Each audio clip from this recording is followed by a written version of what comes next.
Журдағына шоу-бизнеске аяқ басқан теннис тобы енді өздерінің сахнадағы ресми дебюттеріне дайындық үстінде. Жігіттердің айтуынша ол ерекше жағдайда өтпек. Алдағы уақытта 27 қараша күні сағат 17:00-де біздің осы теңіз тобының сахнадағы ресми дебюті болады. Және де барлық біздің тыңдармандарымызды сол кешке шақырамыз, яғни қайырымдылық кеш аясында.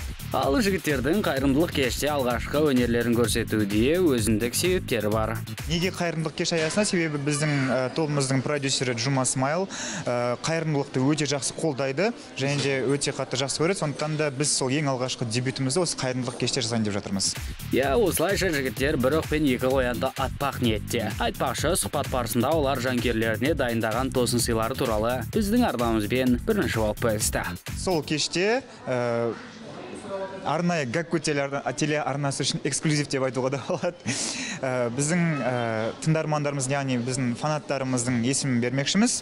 Сонымен, біріншісі тамшылар, екіншісі біз. Ең қатты бізге көңілімізге ұнап біздің көңілімізден шыққаны ол яғни біріз. Неге біріз?